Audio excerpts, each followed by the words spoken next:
Is there an ultimate purpose of life? Yeah, sure. What is it? What we're doing here. Which is what? Hopefully trying to make peace. Is that enough? We'll see. Yeah. Because it's better than the alternative. What's the alternative? Hell. Okay. Which we're toying with. I don't mean us. Yeah. Well, us too. That's for sure. I but, you know, things are shaky at the moment on many fronts. And we have this opportunity in front of us, all of us, to have a very abundant world, right? Where everyone has enough and maybe more than enough. And we're shaky about that. We're not sure that that's acceptable, and we're not sure everybody should have it. We're not sure everybody deserves it, and even ourselves. And we're retreating into our corners in some real sense, and we're not addressing the elephants under the carpet. And you can't do that. Like the things we're discussing contentiously now, you know, they make for rough conversations, but they make for a lot rougher streets if you don't talk them out. And you have to do that in a spirit of ignorance.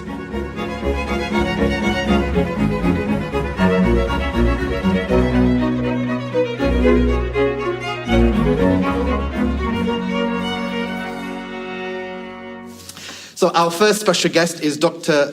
Jordan B. Peterson. He is a clinical psychologist and professor emeritus at the University of Toronto. From 1993 to 1998, he served as an assistant and then associate professor of psychology at Harvard. He spent 15 years writing maps of meaning, the architecture of belief.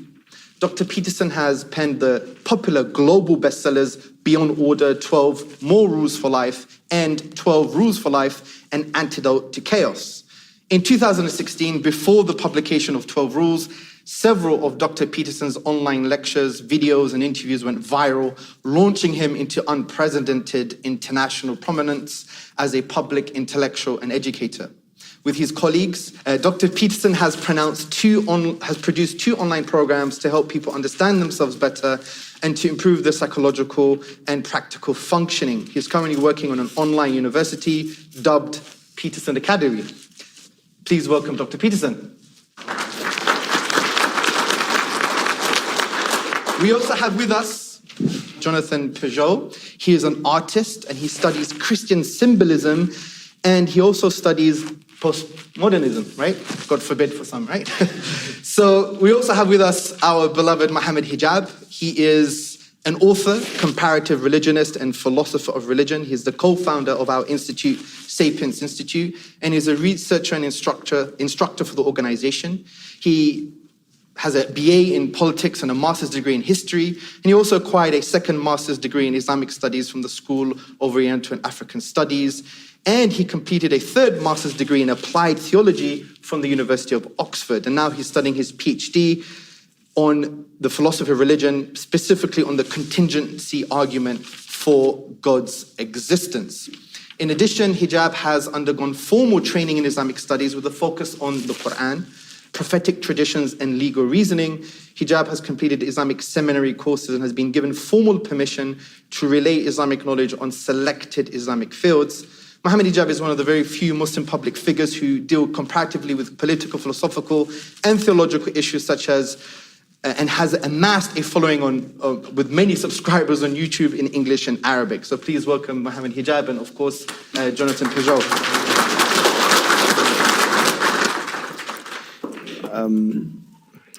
So because I'm 100% disagreeable and not polite at all, I want to get the elephant out of the room. I do like to do that. And there's been a recent video that you put up, a message to the Muslims. And before I say this, I do want to speak about the important topics, the theological topics, and all these kind of postmodernism. That will come. But I just wanted to mention this first. Because for me, it's just get the elephant out of the room and then we can move on. Sometimes it's just replaced by a slightly smaller elephant. Well, a smaller elephant is better than nothing. Yeah. I was going to say is that, you know, it didn't land well with a lot of the Muslim community. Yeah. And I think the reason why is that it was seen as condescending. It was seen as kind of patronizing. What was your intention with this video exactly? To start a dialogue stupidly and badly. Because that's how you have to start them. You know, we talked already about the idea of tolerance. And I'm actually not here to be tolerant. You know, because tolerance sort of presumes that I know what I'm doing and you guys don't, but I'll put up with you anyways. And see, I don't actually think I know what I'm doing exactly. And so I think, well, you might have something to teach me. And so it's not so much tolerance as, I would say, hopefully something approximating an expression of reasonable humility, which is, well, first of all, we occupy the same space, and as far as I'm concerned, it'd be better if we got along. And we've all had our own revelations, you know, personally and let's say socially, and we don't know how to integrate those revelations. And that's rough, that's hard. And so I'm here to listen. And the message was preposterous in some sense, although not much more so than the message I made to Christians, which I wouldn't say was exactly flattering. And, you know, I thought it would probably ruffle some feathers, but I thought it might also initiate a dialogue, or at least further it. And that has happened, you know. I mean, certainly there were many people who were irritated at me and thought that I was being condescending. And I wasn't trying to be, because I do have a lot of people who are paying attention to my lectures around the world on the Islamic side, which is quite surprising to me, especially with regard to the attention that's been given to the biblical lectures. And I don't take any of that for granted. And I wasn't trying to either capitalize on it or interfere with it. I was trying to do the next stupid thing that might move things forward a bit. And it's actually worked, I would say. Well, first of all, I am here, and I know that's not a direct consequence of that message, but at least it didn't break it.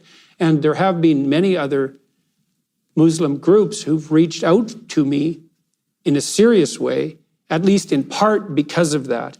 And so I think we have to understand that we're going to stumble into each other a fair bit if we actually try to talk, because of all the elephants and the snakes that are lurking under the carpet. And I think it's a very good thing to get them out in the open. I'm a very agreeable person, as it turns out. Yes, I know it's to my detriment, but I wouldn't have guessed, to be honest, that you're very agreeable. Yes, it's one of my major character flaws, but I don't like conflict at all. But the reason I would say I'm prone to engage in it is because sometimes what's under the carpet needs to be revealed, because it's going to cause a lot of trouble if it just sits there and brews or broods and multiplies. And so it is one of the advantages of disagreeable people, having them around, because they will haul things up for inspection that everyone else might be loath to confront. You know, the downside is, well, you might do that too often, you know, and that's a hard thing to get right. So I'm not here in a spirit of tolerance. I'm here in a spirit of ignorance. And I'm hoping, see, the other thing I've been thinking through, and you guys can tell me what you think about this, is it seems that in the situation we're in now, sort of globally speaking, that it would be useful for people of religious faith to note that there are other people of religious faith with whom they have much in common, one of them being religious faith, and that they are also confronting, as people of religious faith, a world that is attempting to, let's say, shake itself free of that. And so it isn't exactly obvious to me that it's a great time for people of religious faith to concentrate on their differences, given that there are perhaps more important elephants to address, let's say, or fish to fry. And so I'm very ignorant about the Islamic tradition, and I'm trying to rectify that. It's very difficult to step outside your own culture and to really understand someone else's. And I'm under no illusions, I hope, about the degree of understanding that I've managed, but I have tried to understand what we might share in common, and that's crucial. And so certainly one of the ideas that we all share in common on the religious front, let's say, is that there is an ultimate unity that should be placed above all else. And so that's part of the great monotheistic tradition. And I'm going to speak mostly as a psychologist rather than as, say, an advocate of the Christian tradition, because It isn't obvious to me that Let me kind of push back a little bit on that point, because you're an individual, like, obviously in your newest book, you're talking very categorically about precision. And I would say you're an individual that is very precise. You're categorized, like, if I was to say anything, I would say that you're an individual that's scrupulously meticulous in exactitude and, I don't know, meticulousness or whatever, yeah? So you speak and you think about what you're going to say before you say it. That's what you're known for. And in fact, if someone says something which is kind of off the mark a little bit, you pull them up for it, right? And you know, usually because I don't understand it then. Yeah, no, for example, like the Kathy Newman interview, like the assumptions and the questioning that she had when she was questioning you, you pulled her up on it. And that's why it became so popular, the discussion was so popular. And you're a clinical psychologist. So what I was going to say is this, like, for example, if I were to make a video, right? I say this message to the, to white Canadians or something, yeah? Yeah. And I said, it's hard to talk to them. And I say, look, tentatively, why don't you reach out to some Russians, or, heaven forbid, reach out to Black Africans or First Nation people, whatever it may be. How do you think the community of white Canadians, let's say, for the sake of argument, will react to that kind of message? Well, if it was you, yeah. Well, you're pretty disagreeable, so you'd probably get bit back a lot. Yeah, but exactly. I don't, it's hard to say until you do it, Yeah. I mean, I have reached out to other communities, let's say. I did an interview with a friend of mine who's a Native American carver who lives on the West Coast. And, I'm not very happy with the narrative that's being promoted in Canada, which is that the European settlement of Canada is best viewed as genocidally colonial. And having said that, my friend, this carver, was in a residential school in Canada, and the residential schools were put forward by the government in an attempt, and other institutions, in an attempt to separate the Indigenous children from their families and then socialize them rapidly according to European norms. And there was some positive motivation for that. And sometimes that helped and worked, but one of the things that did happen was that some schools were, let's say, invaded by people of a pronounced pedophilic and sadistic bent. And my friend ended up in one of those schools, and his life was so dreadful that you can't even hear about it without serious emotional damage. And so, I went forward with that discussion, and it was very contentious, but it went very well. And it told a story that was true and needed to be told. Yep. And so, you step into foreign territory at your peril, that's for sure. But, and it was relatively difficult for me to arrange for this to be a possibility. Yeah, of course. But my thought, again, because I'm trying to look for what we have to offer each other rather than what divides us, I thought it was worthwhile. In an economy as volatile as this one, it's important to have control when you're making a big purchase like a new car. That's where Carzing comes into play. Carzing is completely changing the way you buy a car online. An online car shopping website with millions of listed vehicles, Carzing works with over 25,000 dealers nationwide to help you find your dream car. By partnering with credit agencies, lenders, and dealerships, Carzing provides you with everything you need before stepping foot into a dealership. Their mission is to make auto financing quick and easy while providing a modern, hassle-free way of shopping for cars. Their innovative technology and financial tools provide consumers with the ability to instantly pre-qualify online without affecting your credit score. Plus, you can search for vehicles with instant financing details including down payment, monthly payment, term, and APR. Once you find your dream car at your ideal budget, all you have to do is bring your Save Deal voucher with you to the dealership to finalize your next ride. Carzing offers transparency to the max. You know your purchasing options before you set foot into the dealership, which makes the whole process so much more convenient. Visit carzing.com/Jordan today to skip the guesswork and find the best deals near you. That's carzing.com/Jordan.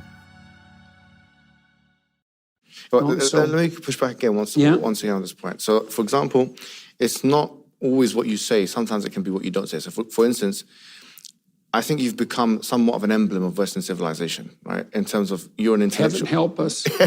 No, but you have. And I also push back on the point that this is a foreign culture, because I think that Islam, and you've mentioned this in the lecture as well, that Islam has now become part of, Western culture. Yeah, well, that's the open question. As we noted in the introductory remarks, it's like, well, is Islam part of the West? We're kind of having the same discussion about Russia in some real sense. And that's really going well at the moment. Yeah, so there's that part. But what I would say is that, if there is a bloody history of Western colonialism, and that's almost undeniable. Like, for example, look at Algeria, for instance. Algeria, when it was annexed by France, there's no dispute in there's no that. dispute in what happened there. So the issue, like, I'm giving you one example of many. The Spanish colonialism of Latin America, for example. There are things that happened, and I'm not saying that's not things that happened on only just on the Western front. Yeah. There are things that happen on the Muslim front as well, of course. This is true. Yeah, no doubt about it, right?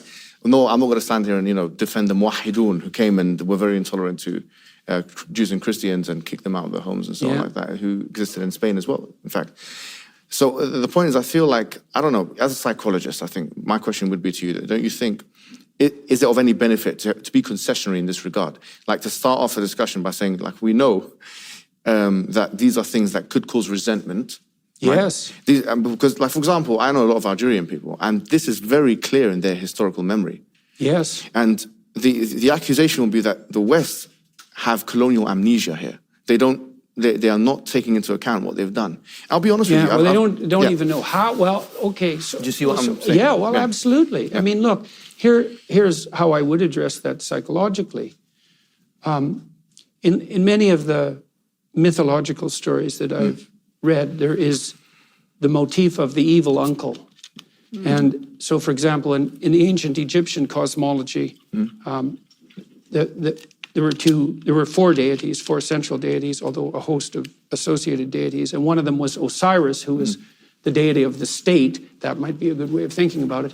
And he had an evil brother, Seth, who was always conspiring in the background to overthrow the state and to establish his own rule, say, based on power. And the Egyptians, this is thousands of years ago, had figured out by that point, because their society was quite large, that there was something in the social structure itself that posed a threat to the structure, and that was the tendency for the structure and its leaders to become willfully blind, and for conspiratorial powers or patterns that would use resentment and the desire for power to overthrow that. And they thought of Osiris as willfully blind and Seth as an eternal danger, and that's true. But there's another element to the evil uncle too, which is that in some real sense, and it's a very difficult thing to sort through morally, all of us walk on blood-soaked ground, because human history is, in some regards, a nightmarish catastrophe. And some of that's just because life was so difficult, but it's also because people did unbelievably cruel and malicious and deceptive, committed unbelievably cruel and atrocious and deceptive acts. And so we're all stuck with this problem that here we are in relative peace and harmony so far, although we seem to be doing everything we can to try to disrupt that at the moment. And part of the price that's being paid for that is an endless litany of historical catastrophe. And then we all have to face up to, well, what does that mean for us in terms of our individual responsibility? And how do we construe ourselves and our society in light of that fact? And we could go back and forth continually about whose historical atrocities were worse. Yes. And that's a rough contest, because, the devil is definitely in the details there. And then it also brings up the other problem, which is, well, when the Spaniards went to Central America, a lot of the bloodshed they produced, or the death they produced, was actually a consequence of the introduction of disease, because that took out about 95% of the native population in the Western Hemisphere. And then the conquistadors were, well, maybe they weren't the finest representatives of the highest flowering of Western civilization.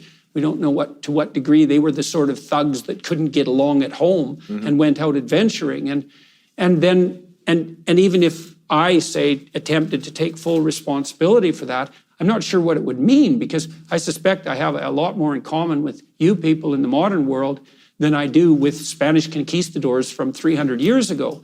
Now, I'm not saying I bear no responsibility for the bloodshed of the past, but I would say we all bear that responsibility, and that's something, I would say that's something like the conception of original sin. Yeah, and that's the point of difference. To be honest, I would disagree with that point. Like, as a Muslim, there is a verse in the Quran that says, وَلَا تَزِرُ وَازِرَةٌ وِزْرَ أُخْرَى, that one soul should not bear the responsibility of someone else's actions.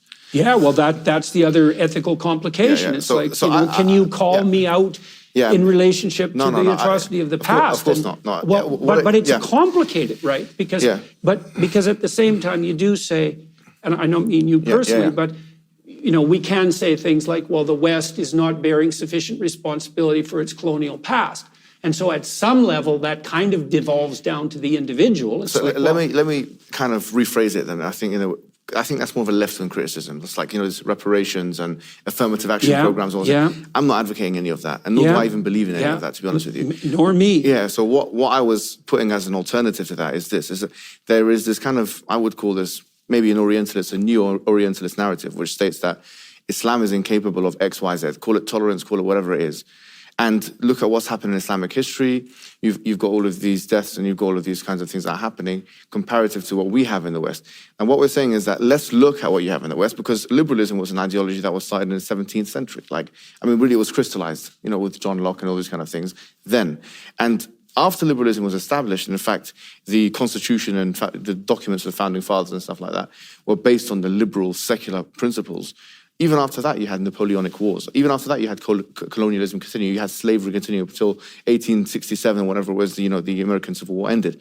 So what we're saying is that this picture of history, that, the West is best, basically, this idea, because our ideology can fix all problems, it's not reasonable when you look at the historical records. One scholar called Naveed Sheikh actually done a piece, it's called Body Count. And he was counting the amount of people that died in each civilization. And he put the Western civilization as the highest.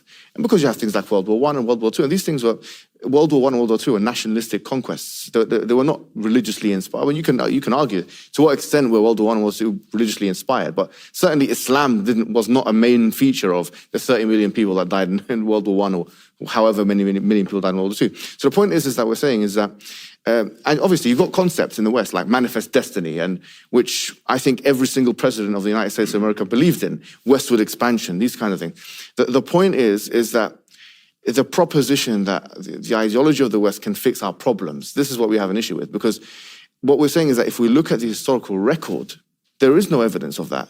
In fact, what it's shown us is that there's more bloodshed. Individualism has caused more death. With all due respect, I know that you do cherish individualism. I'm not saying everything is bad about it, but when you have a society deplete of a communitarian ethic, is bereft of a communitarian ethic, then you can have these issues. And so these are conversations, and I think you are moving towards a communitarianism. Your newest book, you were talking about institutions and these kind of things, and the respect for tradition and these kind of things.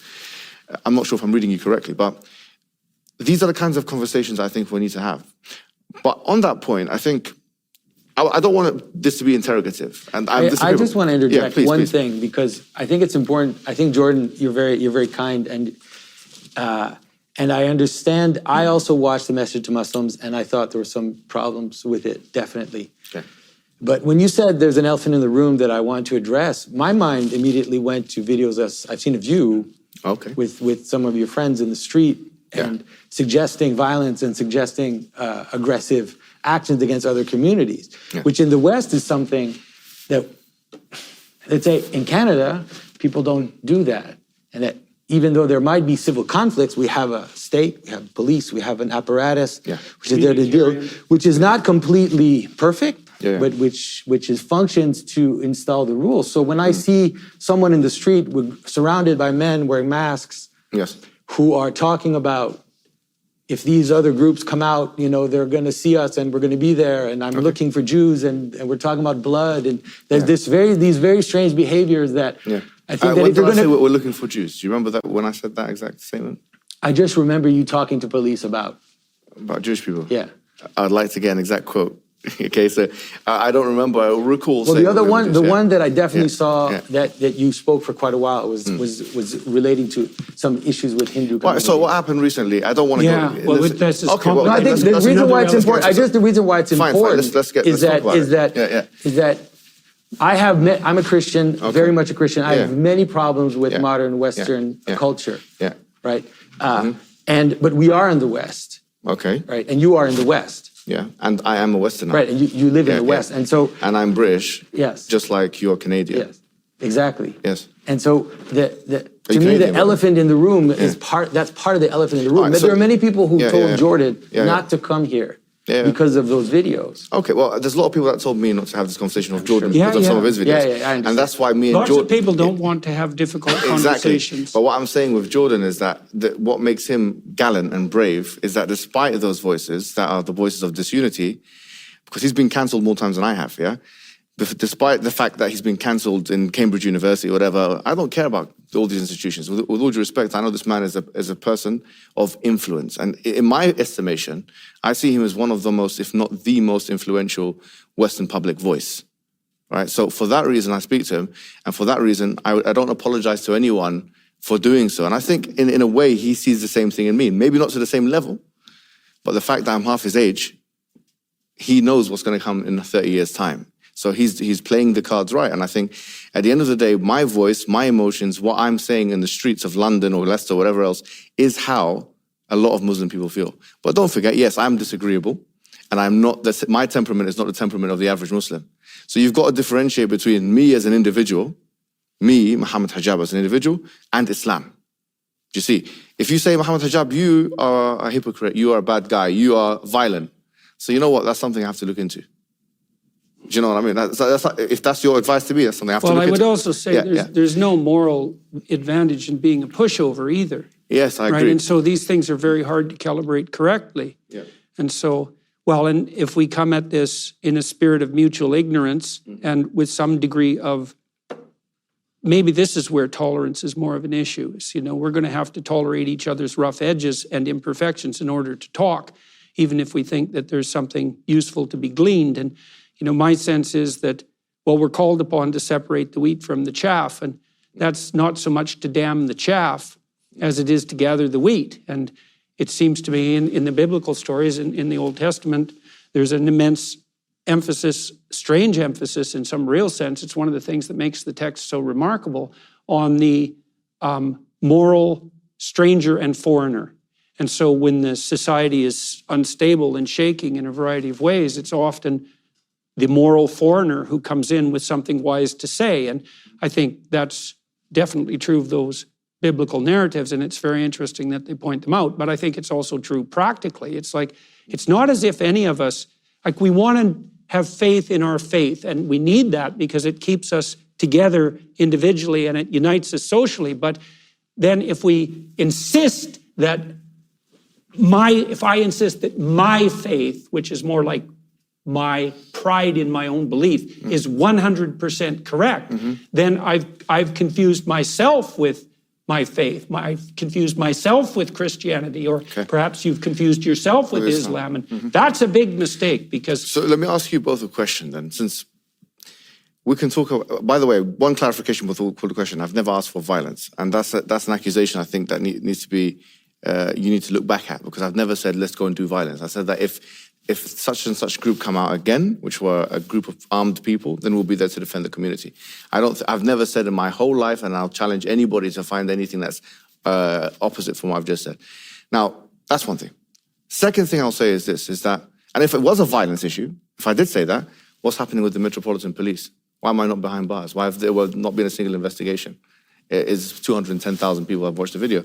Unless the police have put their, fingers in their ears, or that they are, if you want to accuse the police of, negligence or incompetence, that's a different story.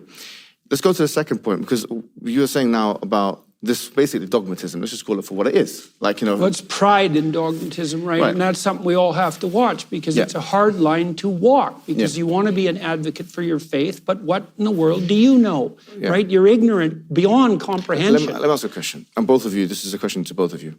Is there an ultimate purpose of life? Yeah, sure. What is it? What we're doing here. Which is what? Hopefully trying to make peace. Is that enough? We'll see. Yeah. Because it's better than the alternative. What's the alternative? Hell. Okay. Which we're toying with. I don't mean us. Well, us too. That's for sure. But, things are shaky at the moment on many fronts. And we have this opportunity in front of us, all of us, to have a very abundant world, right? Where everyone has enough, and maybe more than enough. And we're shaky about that. We're not sure that that's acceptable, and we're not sure everybody should have it. We're not sure everybody deserves it, and even ourselves.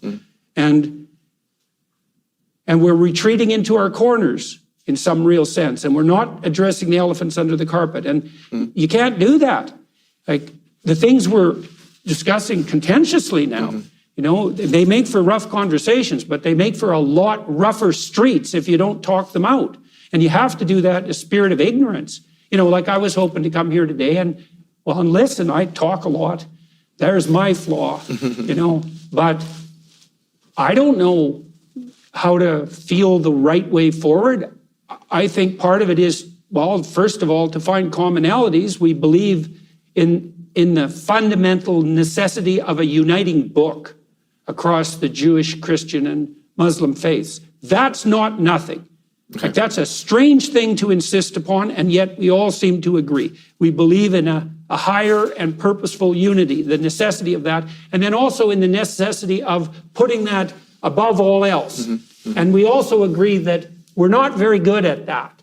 But that's the hardest one to get, is that even if you do claim in some sense to worship the highest in this monotheistic sense, that doesn't mean you're very good at it. And that's a hard pill to swallow, especially when you're trying to also be a courageous knight of your faith, let's say.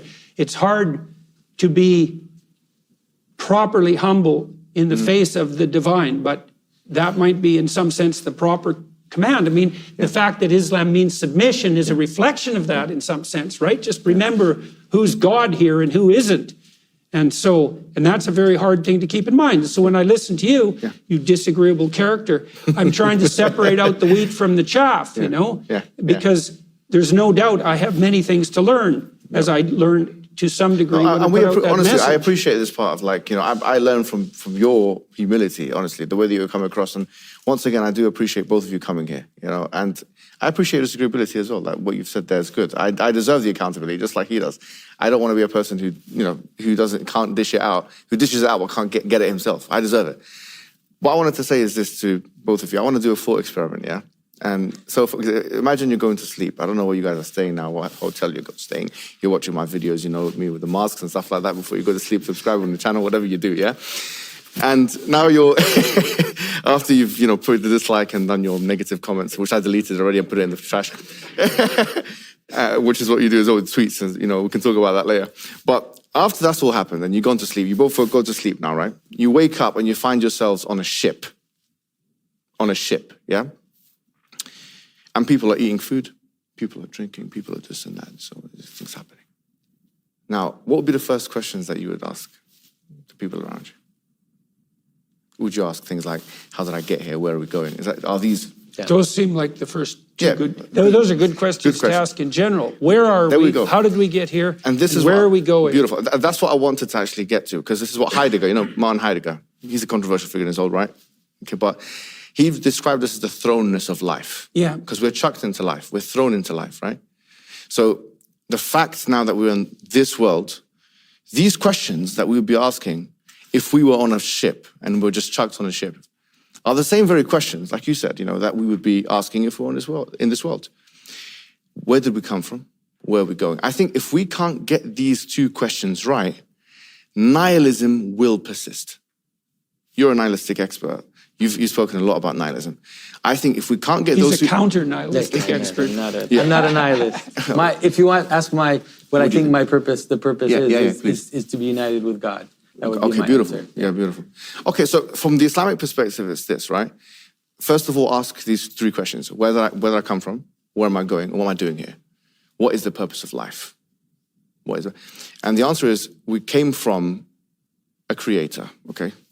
So we can approach this in whatever argument you like. I'm doing the PhD in contingency argument. You can do it anything you want. You can do it, for example, through the fact that the universe is regular and stable and uniform and possesses life. What's the best explanation for that? Is it knowledge or not knowledge? So we would say it's knowledge, right? Or as we say, it's a creative capacity of some sort. We came from this creative capacity. We came from this knowledge force, right? So that's the first thing we say. We came from this force, this higher power. Where are we going? We're going back to the higher power, right?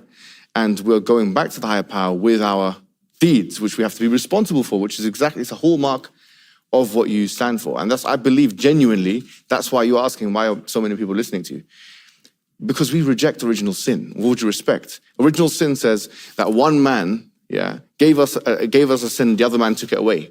Basically, I mean, we're fallen creatures, and then Jesus, you got to believe in sola fide. You believe in whatever you know about Christian. I'm Orthodox, so I don't believe that. Oh, fair enough. Okay, fine. I don't believe in original sin the way you described it. Oh, fine, but that's fine. But fine, no worries. Eastern Orthodox, yeah? Yeah. Okay, fine.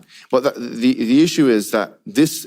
I didn't say I believed in it either. I just said that the concept of original sin is an expression of this problem that we're describing, which is that we're all burdened with something approximating, the thrownness and this ambivalent relationship we have with the atrocity of history. And that's worse, because if you study the atrocity of history with any degree of seriousness, you have to take account of the fact that people like you did it.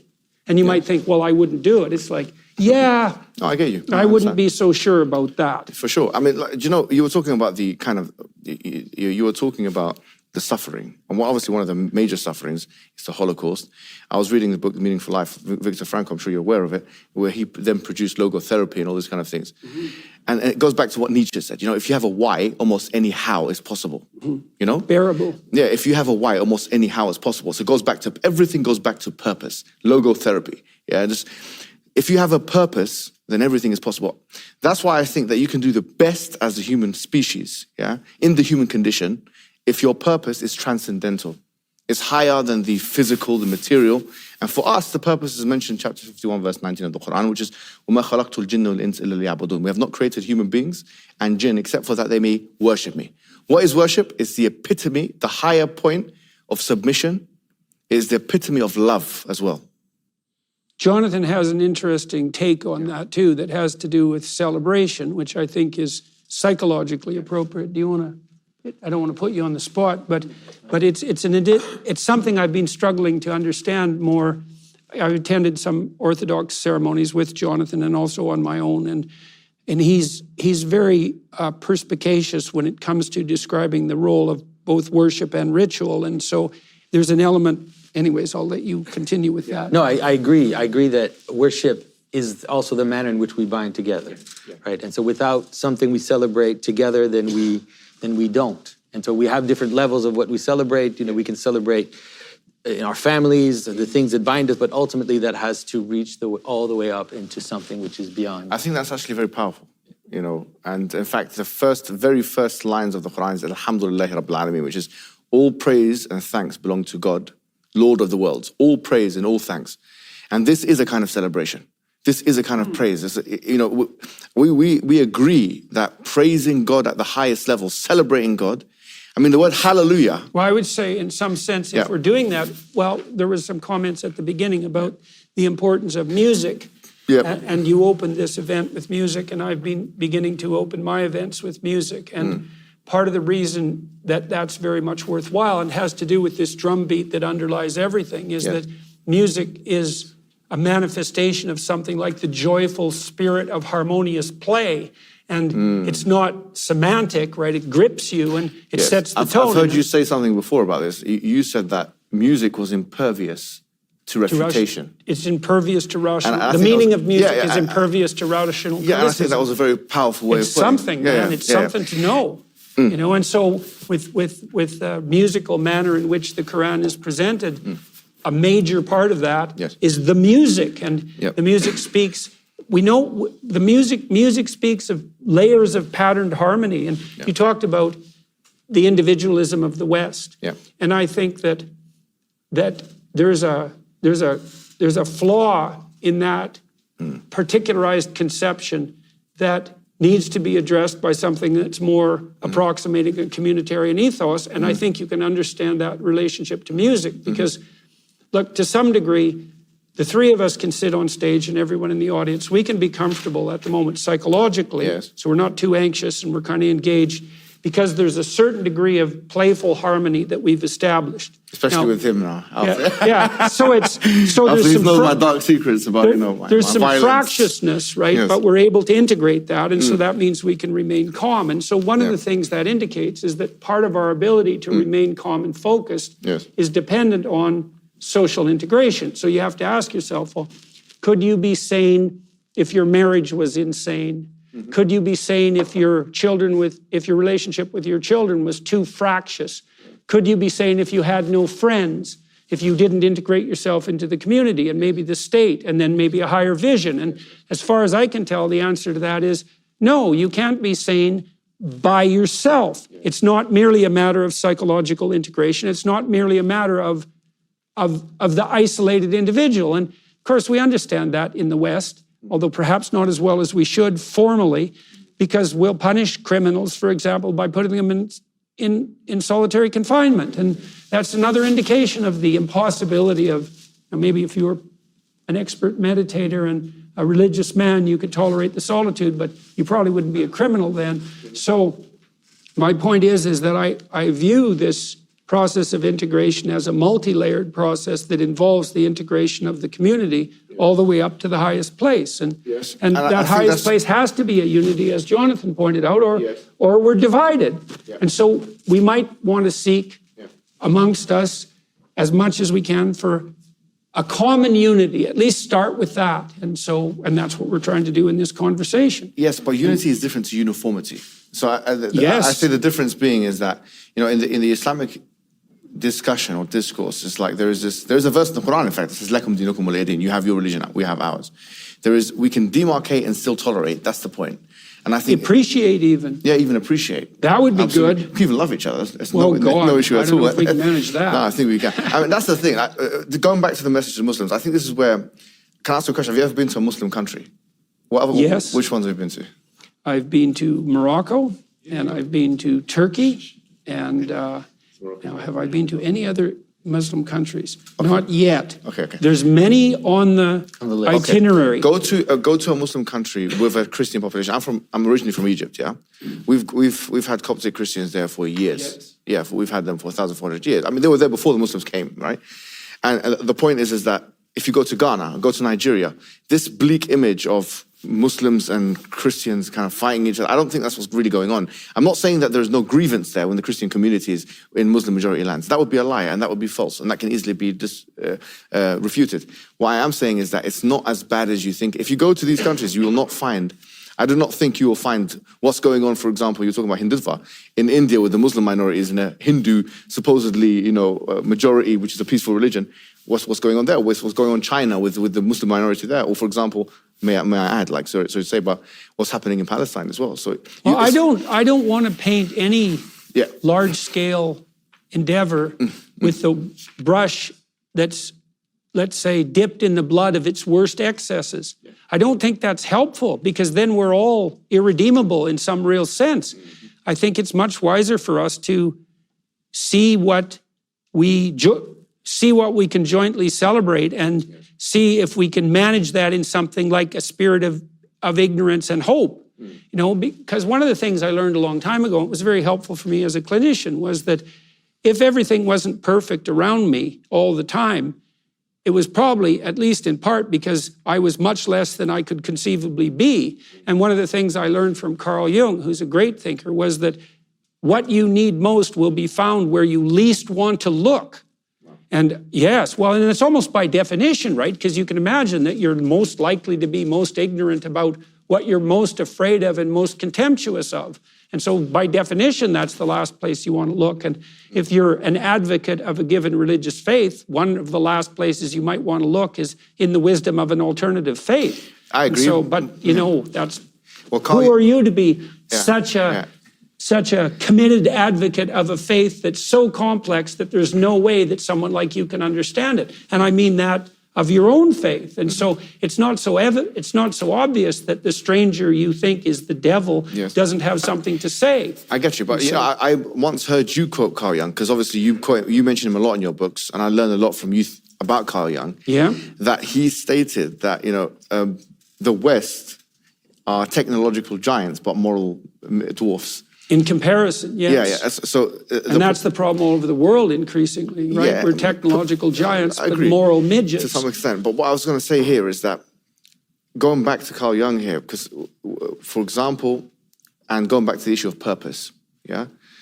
if we're speaking about purpose, I watched your discussion with Sam Harris, and you were speaking about your The last one? No, there was one that you done. I don't know what. It wasn't that famous. You weren't speaking to him like this. But there was one point of it which really was like, it gave me an insight into your. I don't want to be a psychologist here, right?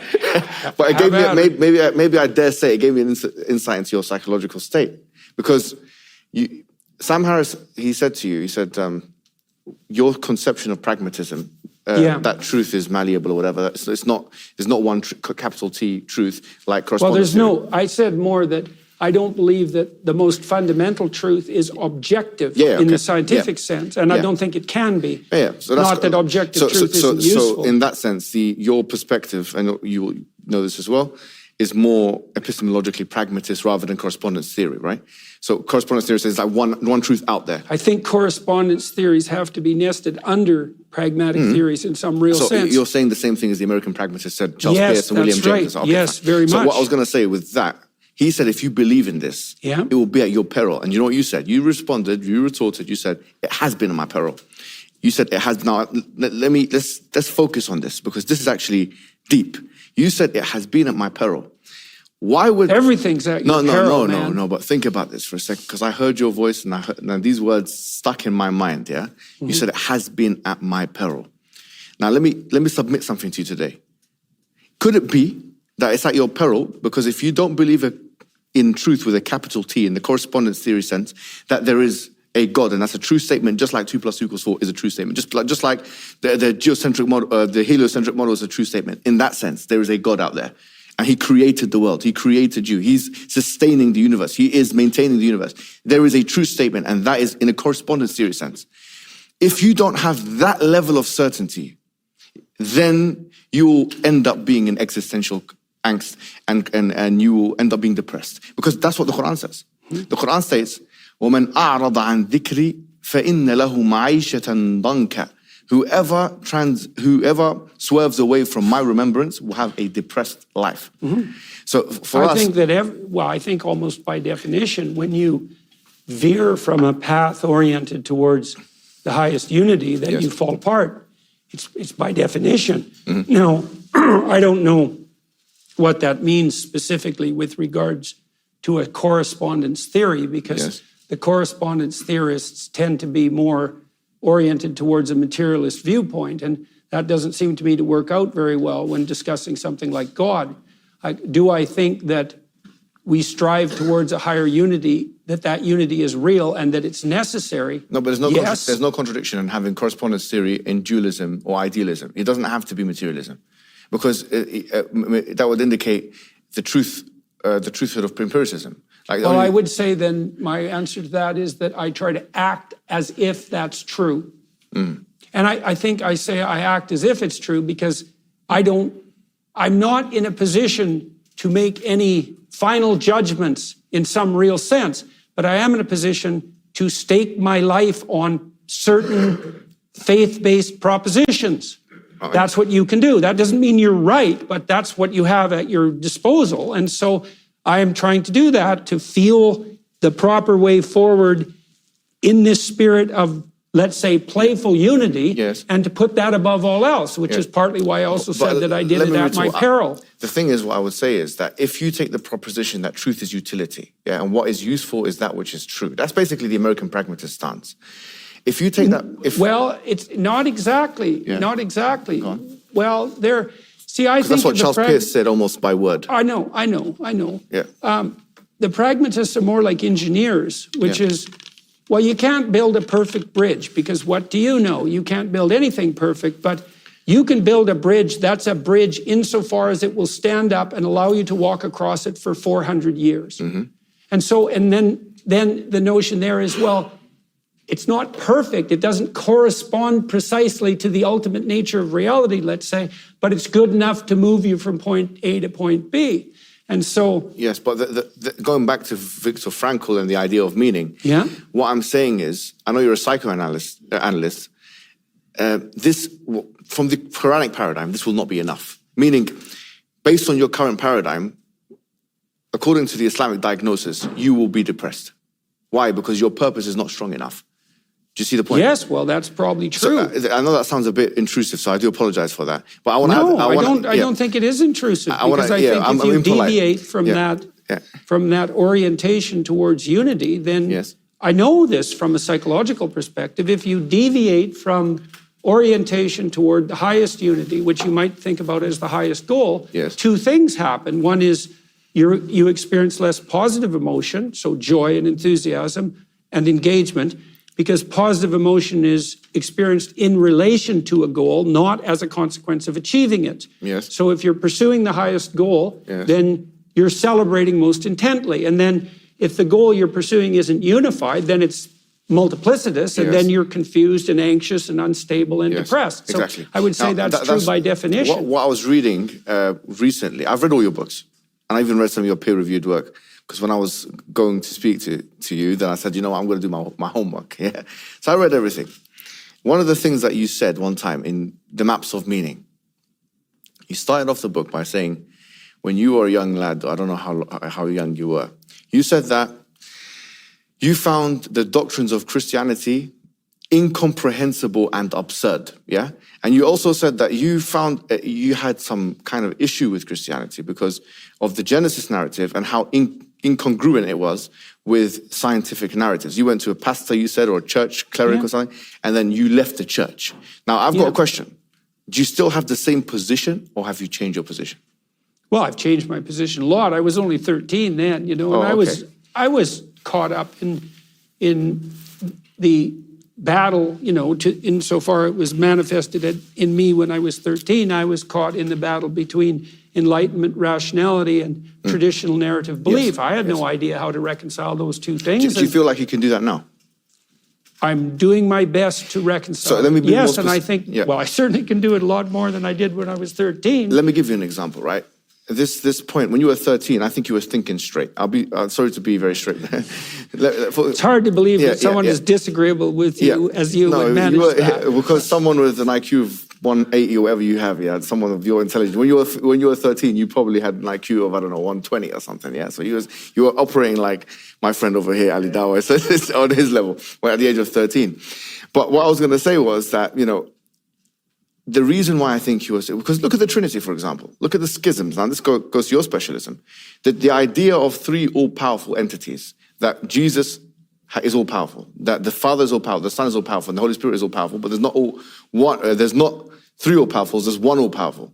You have one ultimately willing being, which is a person, which is Jesus, and another person, which is ultimately willing, which is the Son. The Quran says about this, it says, مَا اتَّخَذَ اللَّهُ مِنْ وَلَدٍ وَمَا كَانَ مَعَهُ مِنْ إِلَهٍ إِذًا لَذَهَبَ كُلُّ إِلَهٍ بِمَا خَلَقَ وَلَعَلَ بَعْضُهُمْ عَلَى بَعْضٍ. In chapter 23, verse number 91, it says that Allah has not taken any son, and he did not have any creator with him. Had that been the case, they would have stripped one another for what they would have competed and tried to outstrip one another for power.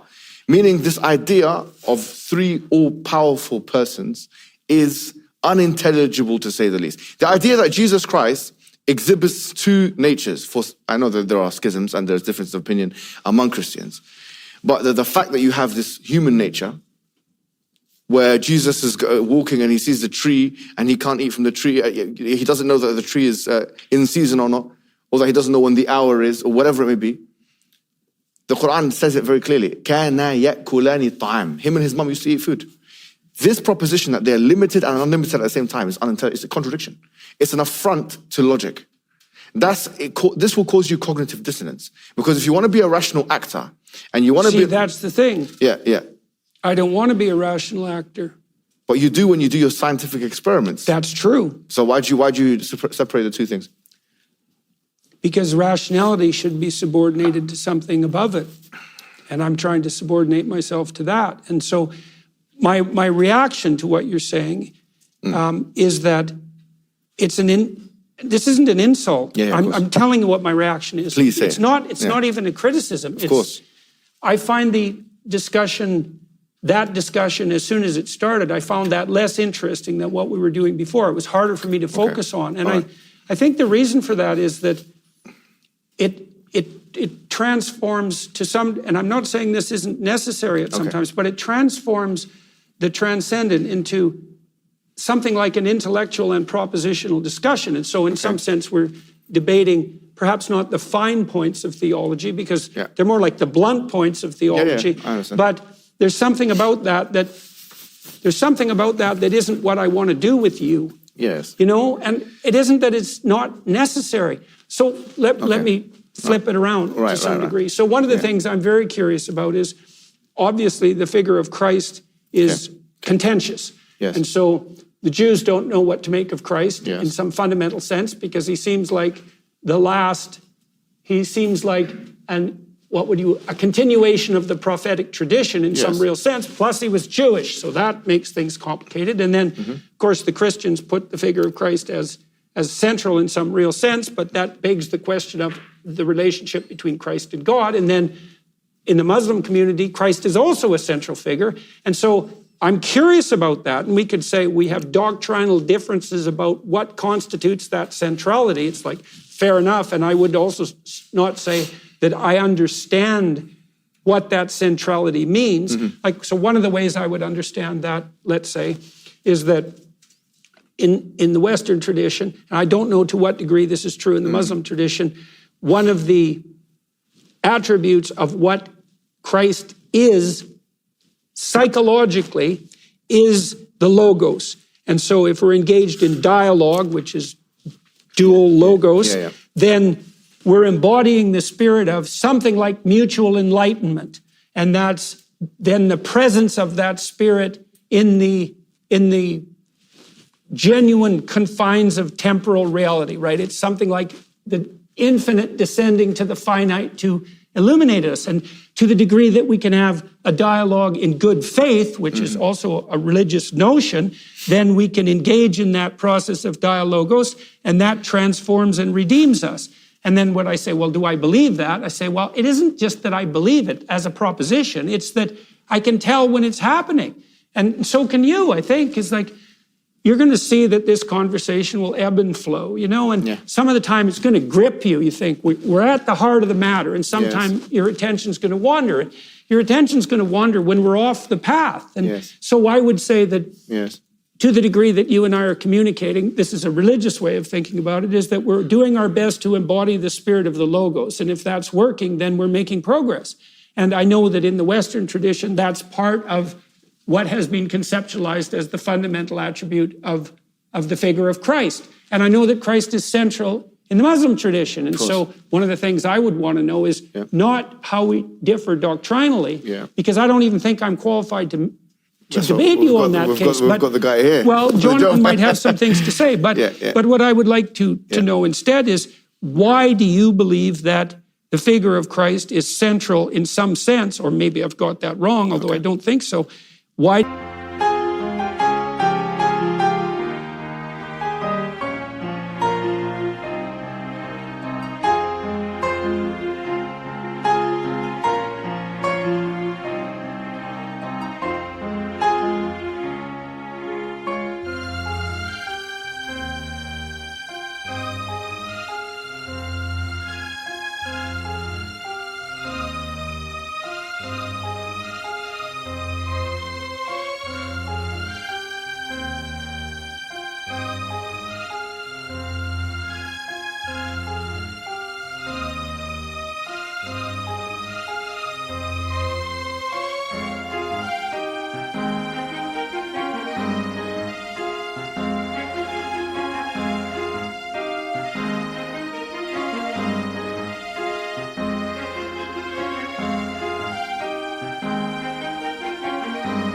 Do you think the figure of Christ is central both to the Muslim faith and the Christian faith? And what do you think that says about what we share in common? Because I really don't understand that. It's a mystery to me. Okay, so Jesus Christ, if secular historians will look at him and differ on his existence or not. The majority, to be fair, do believe he existed, right? Even secular historians, atheists and agnostics and whatever it may be, right? It's the simplest explanation. Yeah, it's a simple, of course, yeah. So I believe that, first of all, Jesus Christ existed, which in the modern age is worth noting, right? Muslims are the only other major world religion who believe in Jesus Christ as the Messiah, as the prophet. Right, He had the virgin and birth. this is a strange thing, Yeah, so we yeah, should definitely be yeah. trying to sort that out. All right, so this is the first point of commonality. We believe in Jesus Christ. We believe in his miracles, that he cured the blind with God's permission, that he raised the dead with God's permission. We believe that he even, he created some things which in the Gospel of Thomas not mentioned in the Bible, like, but for example, the clay bird and so on, that he blew into it and it became an actual bird, that he cured the leper with God's permission. We believe that he was one of the mightiest human beings that have ever lived on the earth. And we believe that his mother was the best woman who ever lived on the earth. The Quran actually explicitly says that. Well, that seems like a good starting point. Right, and so that is the first thing we believe. When we look at the Quranic verses relating to Jesus Christ, we don't look at those metaphorically. No Orthodox Muslim, normatively, looks at those in an eschatological way. It's not eschatology for us, it's history. So we believe that this is actually historical. That's the first thing. And the reason why I mention that to you is because I listen to all of your biblical series. I think a lot of Muslims have, and you know that right here. A lot of people like it. It's because obviously... Yeah, strangely enough. And it's not very strange if you know the Quran, because the Quran actually tells us to go to the people of the book and to listen to them and to, and you'll find in exegesis, like for example, Tafsir ibn Kathir, like one of the staple exegesis of the Quran, they use biblical verses all the time. Let's go to the people of the book. Let's see what information they have. At-Tabari mentions what you call Israeliyat, which is basically passages from the Bible, passages from the Torah and so on like that, from the biblical tradition and from the Torah. So it's not abnormal for Muslim people to be interested in Christian explanations. That's been going on for 1,300 years, yeah? That's the first thing. The second thing is that because symbolism is important, and you've mentioned, for example, Egyptian symbolism. You mentioned, for example, Orisis and Isis and all this. Not that Isis. I know he already thinks I'm a hooligan. This man is, but the Egyptian god Isis. I have to make that very clear, and so on. Yeah. So my question would be therefore, before we talk about symbolism, because a symbol can be something. You can have a symbol and an expression of something which exists at the same time. For example, you can have something which is not metaphoric, because you can't have a metaphor and non-metaphoric, but you can have a symbol and something which doesn't exist. For example, I say that you are a symbol for Western, I don't know, whatever it is, intellectualism, yeah? Possibly. I mean, you could debate, is Jordan Peterson a symbol for Western intellectualism? Debate it. And he exists. Now, here's the point, you know that there are central doctrines to Christianity, like the crucifixion, the ascension, the resurrection, and all the above, right? These are doctrines. How do we look at these doctrines?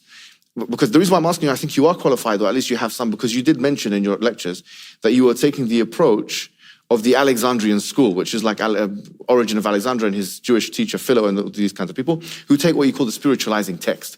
They spiritualize the text. They were known, the Alexandrian school was known for spiritualizing the text.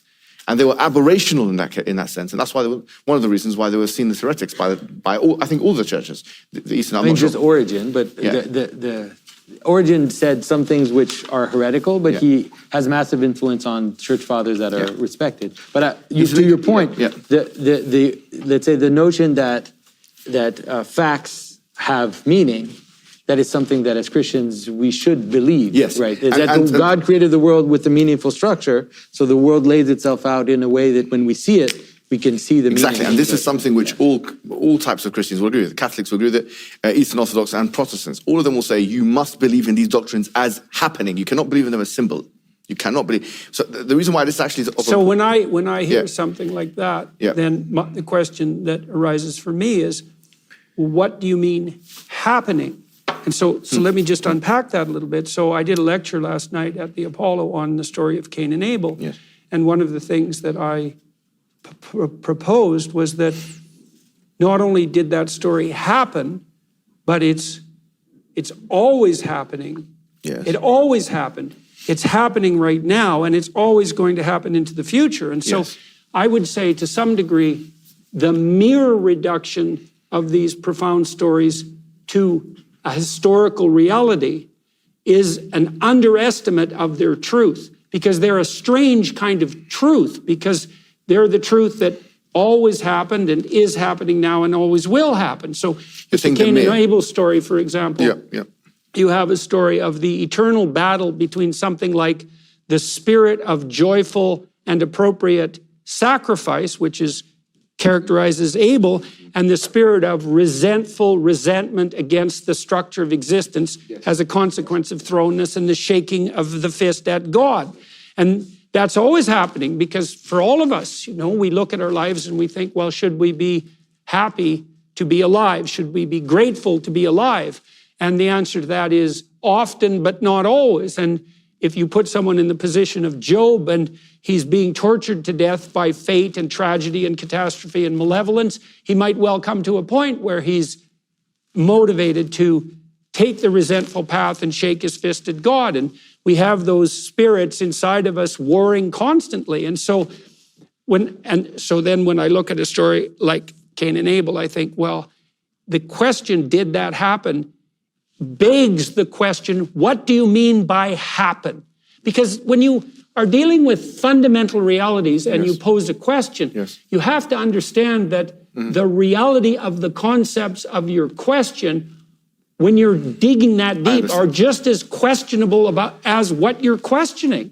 So people say to me, do you believe in God? And I think, okay, there's a couple of mysteries in that question. What do you mean do? What do you mean you? What do you mean believe? And what do you mean God? And you say as the questioner, well, we already know what all those things mean except belief in God. And I think, no, if we're going to get down to the fundamental brass tacks, we don't really know what any of those things mean.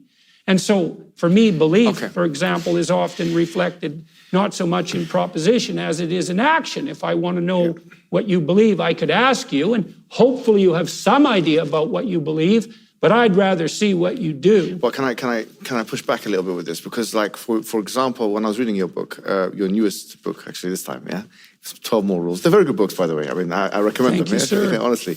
And, buy them if you haven't already bought them. I would specifically recommend the 12 Rules for Life, because 12 More Rules, I have some criticisms of it, but it's good. It's a good book.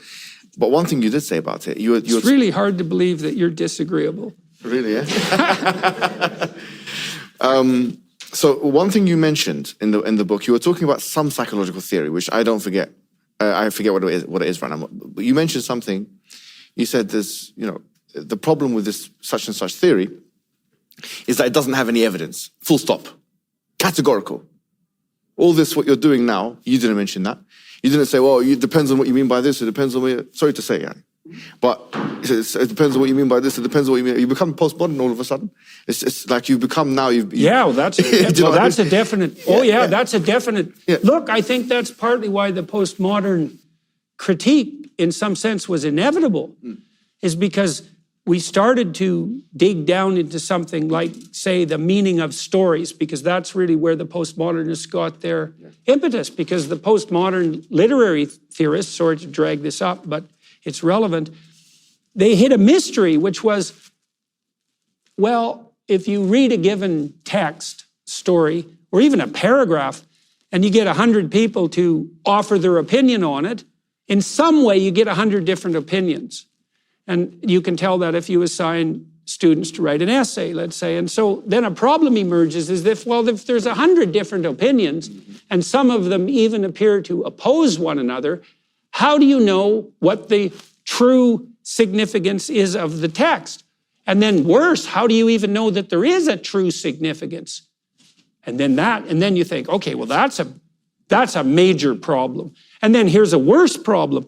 Imagine you have an assemblage of texts, like the biblical corpus, let's say, which is really a library, and it's in some sense canonical, right? Well, if you can't decide on the fixed meaning of even a given paragraph, how in the world can you make the statement that this selection of text, which are much more complicated than just paragraphs, is somehow canonical? Now, the answer to that is, this is the answer. We don't know.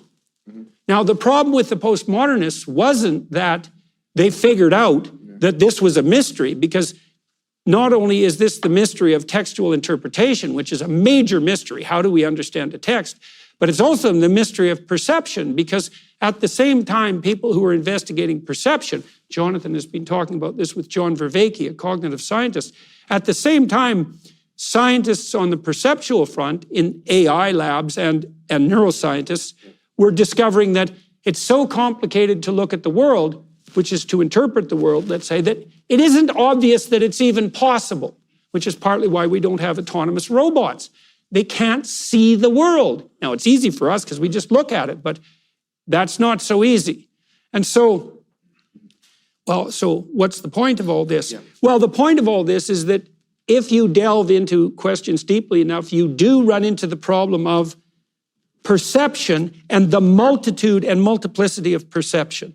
And that's a real problem. And so when I do something like I interrogate a question, well, the postmodern problem does emerge. Now, I've been trying to work out solutions to that, and Jonathan and I and John Vervaeke have been discussing this a lot. The postmodernists were correct, I think, in their diagnosis of the problem. They leapt right to the idea that the way we solve the problem of perception is by exercising power. They just took a Marxist story and said, well, there's the solution. When you say they here, who are you talking about in particular? Mostly the French intellectual types like Derrida and Foucault. And, I would disagree with this, by the way. I don't think Derrida or Foucault took a Marxist position at all.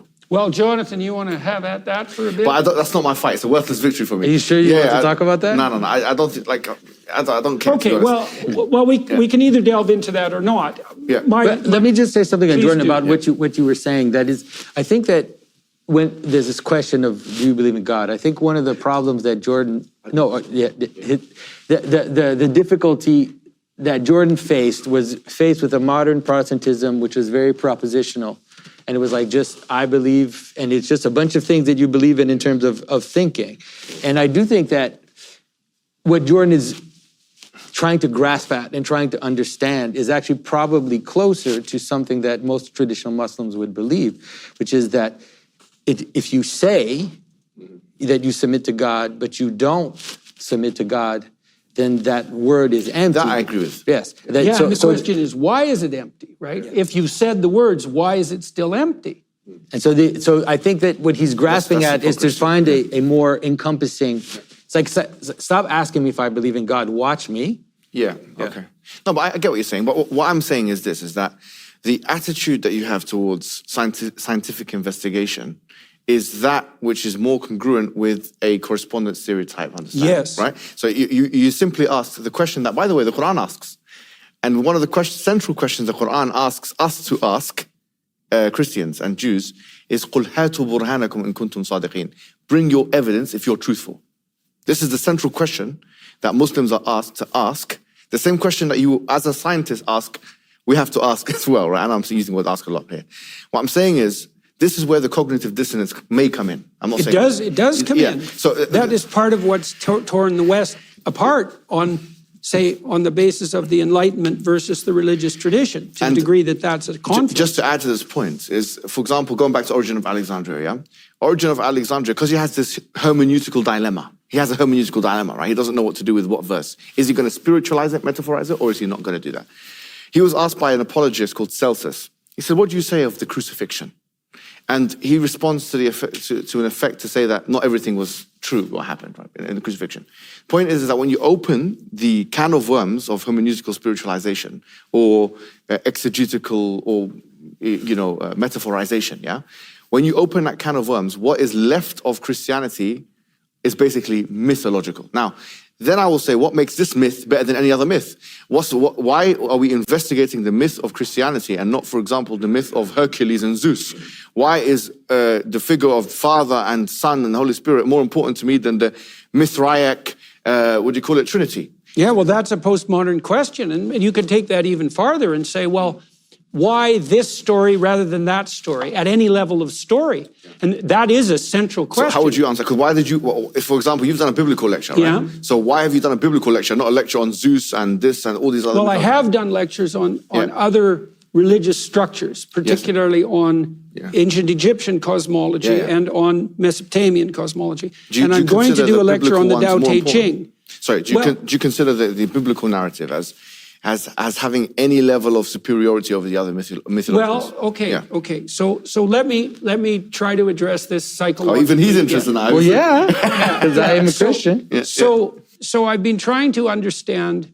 So I'll tell you one thing that clinical psychologists have learned over the last 100 years, despite their doctrinal differences. So there's many schools of clinical psychology, ranging from behaviorism, which is very practical and strategic, and has to do with micro changes in action, to psychoanalytic theory, say on the Jungian side, which is more interested in dreams and large-scale transformations of the imagination. Spans a huge range of philosophies and practical approaches. But there is one commonality, and it's emerged, I would say, empirically. The behaviorists discovered that if someone was afraid of something and avoiding it, and the combination of those two things are important, because there's lots of things you should be afraid of that you should avoid, like playing in traffic, because you'll just die if you go run out in the street. But imagine that you're moving towards a necessary goal and you're pretty committed to it, and something comes up that you're afraid of and it stops you, and now you start to avoid. Okay, and then maybe that gives you an anxiety disorder, it makes you depressed. Then the question is, what are you avoiding and why, and what should you do about it? And what the behaviorists started to do was to expose people to small doses of what they were afraid of and get them to relax. And the idea was, well, if you could learn to relax in the face of what you were afraid of, then the fear would go away. And maybe you had learned in some way to associate that with anxiety earlier. Now, it turned out that that worked, but it also turned out that it worked even if you didn't relax. And so there wasn't a learning to be calm. And then the psychoanalyst said, now that's not going to work, behaviorists, because you'll expose someone to this little fear, and because the true fear is much deeper, the fear will just reemerge somewhere else. They called that symptom substitution. And that didn't happen either, because what happened, weirdly enough, was that if you got someone to confront something they were afraid of voluntarily, then they got less afraid. That was the first theory, less afraid of a whole bunch of things. So a little courage generated more, and that's a more accurate way of thinking about it. Turns out people didn't get less afraid. They got braver. And so their personality started to expand. And so what you see often, one category of people who often develop anxiety disorders are dependent women. And so those are women who've gone from sort of superordinate man to superordinate man, who've never established a sufficient individual identity, and maybe that comes back to haunt them later in life, and they develop an anxiety disorder, and maybe they're afraid to get into an elevator. So you can teach them to confront the elevator and to get in it and to take it, and then they'll go home and have a fight with their husband. And it's because they're braver, and often the husband and the rest of the family will resist this woman's attempt to become more courageous because they know what's going to happen if it's successful. But what you see is you see generalization of bravery, and every psychological school knows this. Okay, so now you asked me a theological question, so I'm going to address that. So I've been trying to understand from a psychological perspective, for example, why people have been gazing on the figure of the crucifix for 2,000 years. Now, not everyone, and doctrinal differences apart, it's still many people for 2,000 years, and that begs a question. Obviously, there's something about that image that's gripping. Okay, so now you might think, why? Well, why do people go to horror movies? Because that's pretty strange. Why in the world would you go?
Be disgusted and terrified, because that's sort of the essence of horror.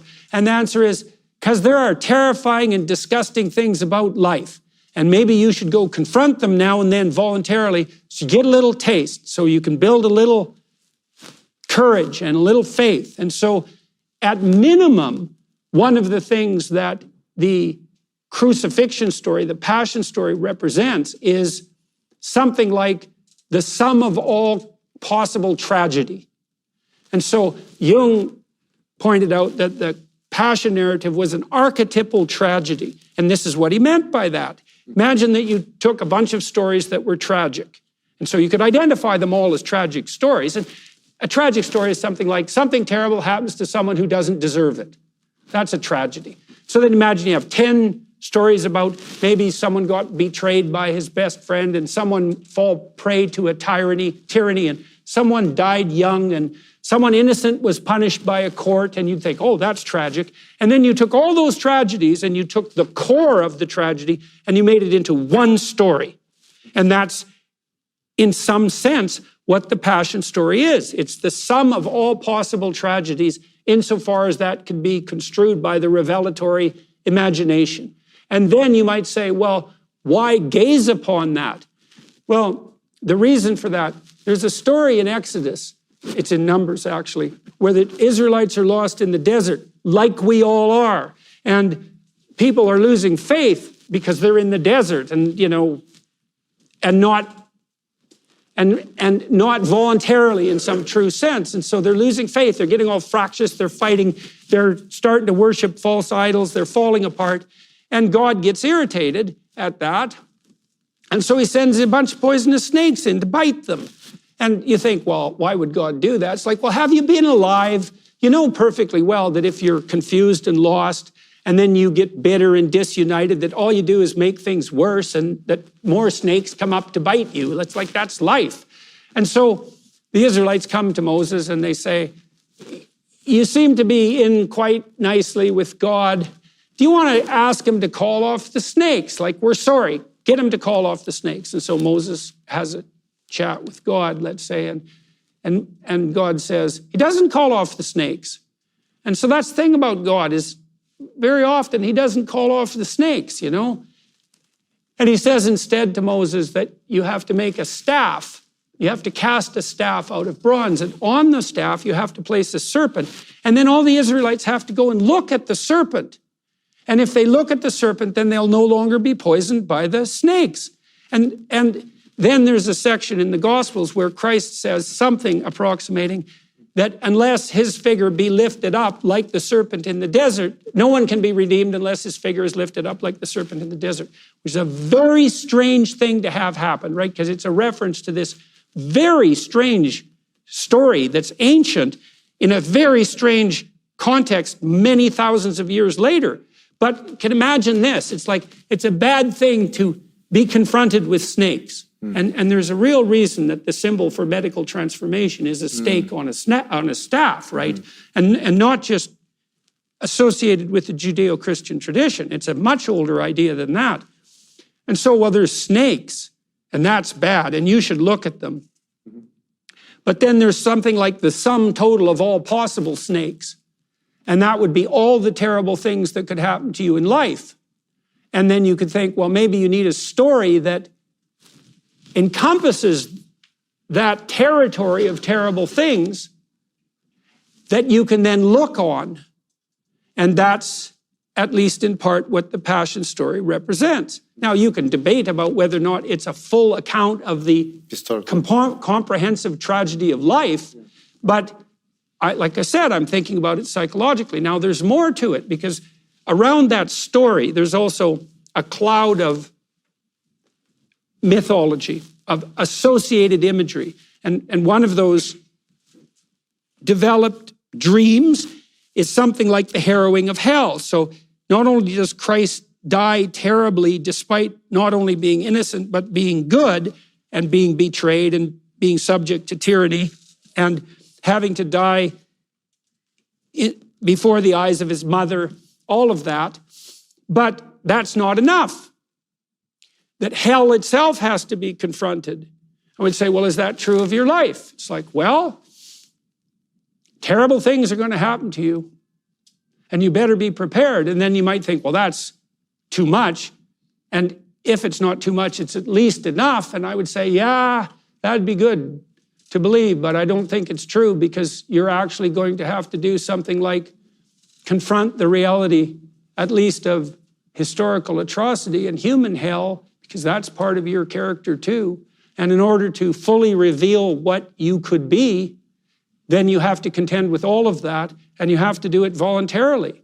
And so part of the reason I'm interested in that, the Christian story, let's say, is because that part of the story is where the rubber hits the road in some sense. It's like, well, that's your responsibility, is to confront the catastrophe and hellish aspect of life forthrightly. And then the question is that transformative? And one answer is, what did Nietzsche say? You know, you can tell the character of a man's spirit by determining how much truth he can tolerate. It's a very interesting way of thinking about it. This is a crushing weight, this notion, but life is going to throw its catastrophes at you, sometimes even if you're innocent. And if you're not prepared, you know, in faith, well, you're going to fold, and then it's going to be much worse. And how much do you have to face? And the answer might be every bit of it. Do you know, on this point, thank you for that. I think that you've really expressed that in a very powerful way. And the last comment that you made really was, reminded me of a prophetic saying of the Prophet Muhammad. He said, "Ajaban li amr al-mu'min." Wondrous is the affair of the believer. Wondrous is the affair of the believer. Wondrous is the affair of the believer. Inna amrahu kullahu lahu khayrun. All of his affair is good. وَلَيْسَ ذَاكَ لِأَحَدٍ إِلَّا لِلْمُؤْمِنِ. And this is not afforded to anybody except for the true believer. إِنْ أَصَابَتْهُ صَرَّ شَكَرٍ. If good happens to him, he is thankful. وَإِنْ أَصَابَتْهُ ضَرَّ صَبَرَ وَشَكَرٍ. And if negative things happen to him, he is patient and he's thankful. Right, that's a hard thing to pull off, that last one. The powerful thing is, and this is what Nietzsche was a great advocate for, ironically, he's a father of postmodernism in a sense, but he was talking about human suffering as a positive thing for the resilience or building of resilience in a human being. And this goes back to the point of purpose. Yeah, well, so here's another thing that psychologists have learned. So imagine that you take a group of people and you subject them to a difficult and onerous and stressful task. But you've set up the experiment so one group has that inflicted on them, let's say, and the other group decides to do it voluntarily. And then you measure as accurately as you can the pattern of physical and psychological response to those two conditions. What you find is that independent of the weight of the load, the attitude transforms the response. And so if you confront something difficult in a spirit of voluntary engagement, a whole different spirit takes hold of you. And you can measure that physically. And to be fair, that's exactly what I remember Viktor Frankl saying. He was saying that those in the concentration camp who are most likely to survive are in fact those who made meaning out of... Well, Solzhenitsyn said something, I think, that was even more profound on that front. He said, he left ambiguous the issue of whether or not you were more likely to survive if you were a believer, let's say, although he was struck as an atheist by the composure that true religious believers had in the Gulag. But what he did say, more importantly, I would say even, was that if you were a genuine believer, your soul was more likely to survive. And what he meant by that was many people in the Gulag camps became corrupted. And you can think about them as a microcosm of the world. People were under tremendous stress.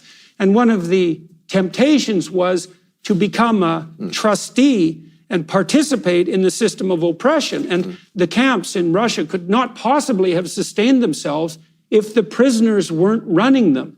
And that's something to think about with regards to totalitarianism. And Solzhenitsyn did note, and it was transformative to him, that there were people of genuine religious faith who were immobile in their commitment to ethical action, even in the confines of the camp, even when faced with something like recant or die, and maybe not just you die, maybe your family die, or maybe you die in misery. And one of the things that transformed Solzhenitsyn, and then the world, because his book transformed the world in large part, was his observation that this genuine striving to something like clarity of speech and a higher unity could withstand even the catastrophes of the Gulag camps.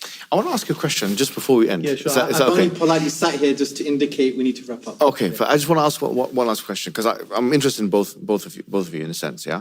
I said that, you know, from a Muslim perspective, the question that we're asked to ask is, bring the evidence, yeah? If I were to bring reasonable evidence, which would satisfy some kind of probabilistic reasoning, that the Prophet Muhammad, we believe is the final prophet, right? That he was a true prophet, would you be willing to become a Muslim? I wouldn't dispute a priori the idea that Muhammad was a true prophet. Okay. But I don't understand what that means. So obviously, so this is the way I'm going to look at this psychologically again. You know, it's people are granted revelations, and it's obviously the case, let's speak empirically, that the revelation of Muhammad united a fractious society. And so it was a uniting revelation. Now, how to conceptualize, but it's not a universally uniting revelation, at least not yet or not now, because we're not all united. So why? Well, maybe we didn't understand the revelation properly. That's one possibility. Is the presupposition what you're saying that unity is the ultimate objective? Well, not exactly, you know, because then you have the problem of uniformity that you pointed out, even the idea of unity itself. I mean, is there Well, we talked about, okay, so no, unity is a great, just to be clear, I believe that unity is a great objective, but I don't think it's the all-defining one. For example, if there is an injustice that is so great that disunity is more appropriate, then I can imagine situations where disunity is probably better than unity. Right. I'm sure you can as well. For example, like in the Soviet Union. That would be a false unity in some sense, exactly. Right? So that's what we're talking about. Well, that's why you wanted to address the elephant under the carpet right away. Exactly. We can't have a false peace. Exactly. And we can't incorporate things we can't yet incorporate. Yes. The reason why I'm bringing this to your attention is because I feel like it's my duty as a Muslim, especially in the mosque, right, to tell you that as Muslims, we believe that the previous dispensations, as they were like Christianity and Judaism, they are part of our faith in a sense. Not in the sense of believing the doctrines and all of that kind of thing. Like, we obviously don't believe in original sin or the resurrection, the crucifixion, all this kind of thing. We don't believe in any of that. Or the Trinity, of course. But in the sense that we do believe in Jesus Christ, we believe in all of the Old Testament prophets, most of them, if not all of them, you know, Abraham, Moses, Jesus, and so on. And we believe that each prophet was sent with two things: the message, which is to believe and worship in one God, and some kind of evidence to indicate their truthfulness. So with, for example, Moses and Jesus, we know what their miracles are, splitting the sea, and we believe that actually happened historically, right? We have no qualms with that. We don't have this kind of materialistic viewpoint on the issue. With Muhammad sallallahu alaihi wasallam, we believe that because he was sent to all of humanity, he had to have an evidence base that would satisfy not just the eyes. In other words, it wouldn't be just something that could be witnessed. It would be something that can be interrogated and scrutinized for all times and places. So it would be an auditory revelation. In this case, it's the Quran. The Quran means a recitation, yeah? So the central message of the Quran is Tawheed, or the idea of worshiping one God and believing in one God, as we've mentioned. But there is an attempt in the Quran to challenge, like, for example, there's something called the falsification test, or the inimitability test. The Quran says, for example, that try and find a contradiction within the Quran. Had it been from other than God, لَوَجَدُوا فِيهِ اخْتِلَافًا كَثِيرًا, they would have found in it many contradictions. This inimitability challenge is to produce something as sophisticated as it in terms of the linguistic composition as well as the structural component. This is very interesting because now even Western academics like Angelica Neurith and others have said that this challenge has not been met. It's a German Orientalist. She's recently said this. So this is another thing. And then you have a range of prophecies, for example. Like if you look at Deuteronomy chapter 18, verse 21, it's mentioned in the Bible that one of the hallmarks of a true prophet is that, or a false prophet is that when they talk about the future, that it will be false. But the Quran makes very specific prophecies about the future. For example, in chapter 30, verse 2 to 4, it says, غُلِبَتِ الرُّومُ فِي أَدْنَى الْأَرْضِ وَهُمْ مِنْ بَعْدِ غَلَبِهِمْ سَيَغْلِبُونَ.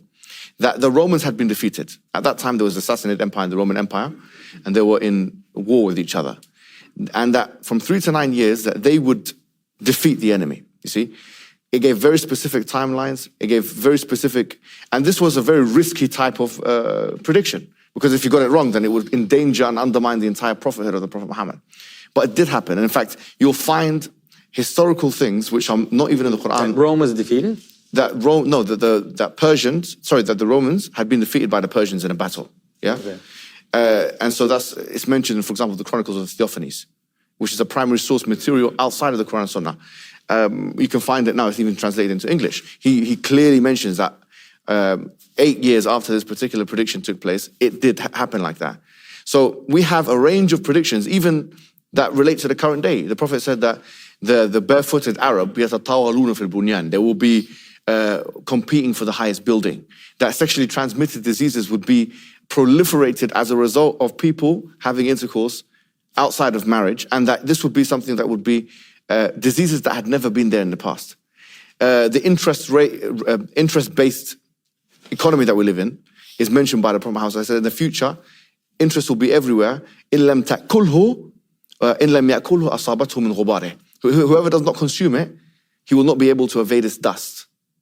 So this is another thing. So for example, you've got a range of prophecies where Islam will spread country by country. Where, this is mentioned, he's going to go, there's a hadith that says, Zuwiya li al-ard, that the earth has been expanded for me. فَرَأَيْتُ مَشَارِقَهَا وَمَغَارِبَهَا, I saw its west points and east points. وَإِنَّ أُمَّتِي سَيَبْلُغُ مُلْكُهَا, and my nation will reach its points, مَا زُوِيَ لِي مِنْهَا, what was projected, and it's saying east and west. If you look at the Islamic expansion, Barnaby Rogerson, who is a historian, he said that the similitude of the Muslims going eastward and westward and conquering the amount of countries that they conquered in that early period, which you can read in the book that I'd given you, is like Eskimos taking over Russia and America. That's what he said, Barnaby Rogerson.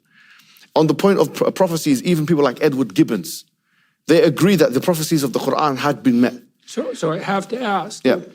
So I don't understand the question exactly. He wants to know if you'll convert to Islam. No, I'm saying that, no, that wasn't. That's the question. Well, look, I would say to some degree, it's not up to me. No, but my question was, just to remind you, the question was, if I gave you evidence that would satisfy a certain level of probabilistic... No. So you wouldn't? No, because that isn't how I evaluate the situation. How would you evaluate it?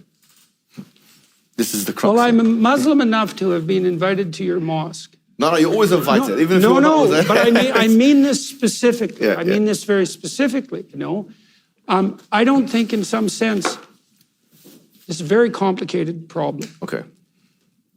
When people meet me on the street, they'll say things like, I met a couple of Orthodox Jews in New York, and they said to me on the street that they call me rabbi, which was it's a hell of a thing to hear, And then I have Muslim people who are listening to my biblical lectures, and More than that, by the way. Yeah. Yes, and more than that. And, they say, well, Peterson doesn't know it yet, but he's really a Muslim. And that's very, that's an honor, Just like it was an honor to be approached by these Orthodox Jews. And that hasn't only happened once. And I've had lots of correspondence with people. And the same thing has happened with the Orthodox Christians, and to some degree the Catholics, and lesser so the Protestants. And so I don't know exactly what to make of that. We talked about this a little bit. Yeah. And let's talk about proof, Well, for me, the proof of faith is the attractiveness of its adherents. And that's something to think about, right? Well, are you a shining example of the Muslim faith? Well, how hard do you shine?